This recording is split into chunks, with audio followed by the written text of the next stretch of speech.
Si tu ne vas pas dans les bois, jamais rien n'arrivera, jamais ta vie ne commencera.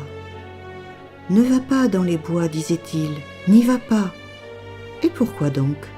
Pourquoi n'irai-je pas ce soir dans les bois? Demanda-t-elle. Dans les bois vit un grand loup qui mange les humains comme toi. Ne va pas dans les bois, n'y va pas. Bien sûr, elle y alla. Elle alla malgré tout dans les bois, et bien sûr, comme il l'avait dit, elle rencontra le loup.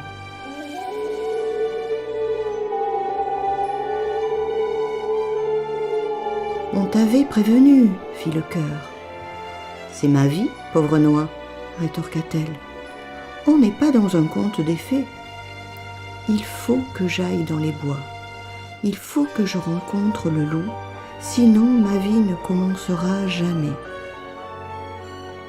Mais le loup qu'elle rencontra était pris dans un piège.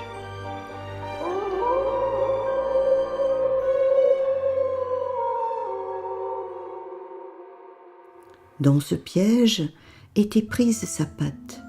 « Viens à mon aide, viens à mon secours. Aïe, aïe, aïe !» s'écria-t-il. « Viens à mon aide, viens à mon secours, et je te récompenserai comme il se doit. » Et comment serais-je sûre que tu ne vas pas me faire mal?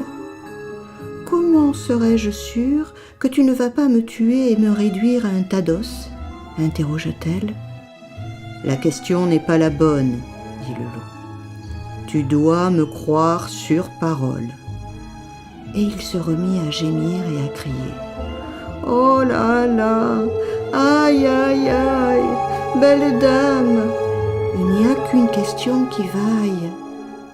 Où est l'âme? C'est bien le loup. Je prends le risque. Allons-y. Et elle écarta les mâchoires du piège. Le loup retira sa patte, qu'elle pansa avec des herbes et des plantes. Oh, merci, aimable dame. Merci, dit le loup soulagé. Et parce qu'elle avait lu trop de contes d'un certain type, le mauvais, elle s'exclama. Allons, finissons-en. Tue-moi maintenant. Mais le loup ne bougea pas. Pas du tout. Délicatement, il posa sa patte sur son bras et dit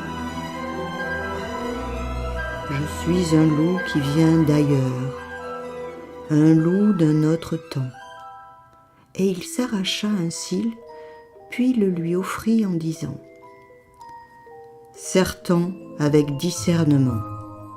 Désormais, tu sauras ce qui est bon et ce qui ne l'est guère. Il te suffira de voir par mes yeux pour voir clair.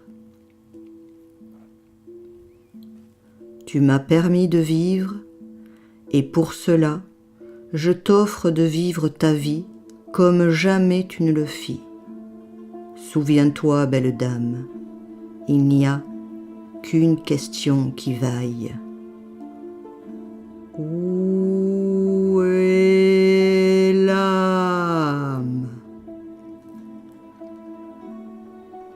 Ainsi revint-elle au village, ravie d'être encore en vie, et, cette fois quand il disait « Reste ici, marions-nous » ou « Fais ce que je te dis » ou « Dis ce que je te dis de dire » surtout n'aie aucun avis. Elle portait à son œil le cil du loup et voyait à travers lui leur véritable motivation comme elle ne l'avait jamais fait. Alors, quand le boucher posa sa viande sur la balance, elle vit qu'il pesait son pouce avec. Et quand elle regarda son soupirant qui soupirait « Je suis parfait pour toi », elle vit que ce soupirant-là n'était pas bon à quoi que ce soit, de sorte qu'elle fut à l'abri, sinon de tous les malheurs du monde, du moins d'une grande partie. Plus encore, Non seulement cette nouvelle façon de voir lui permit de distinguer le cruel et le sournois, mais son cœur ne connut plus de limites, car elle regardait tout un chacun et l'évaluait grâce au don du loup qu'elle avait sauvé. Et elle vit les gens de bonté vraie, et elle s'en approcha. Elle trouva le compagnon de sa vie et resta près de lui. Elle distingua les êtres de courage et d'eux se rapprocha.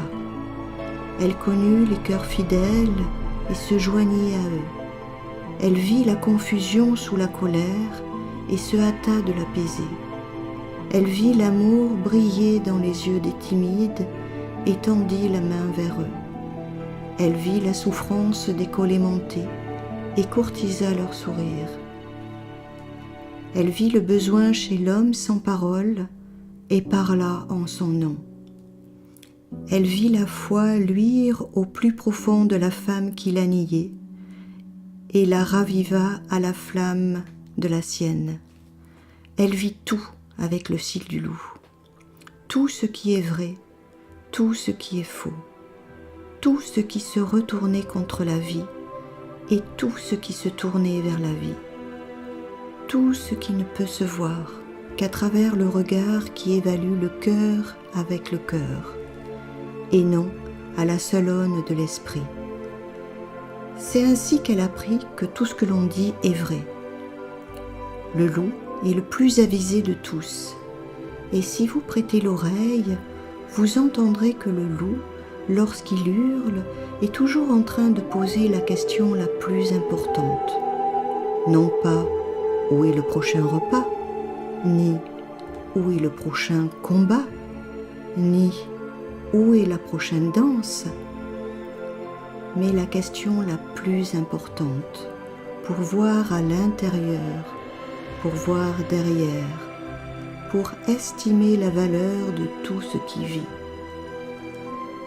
Où est l'âme? Où est l'âme? Va dans les bois, va. Si tu ne vas pas dans les bois, jamais rien n'arrivera. Jamais ta vie ne commencera. Va dans les bois, va. Va dans les bois, va. Va dans les bois, va.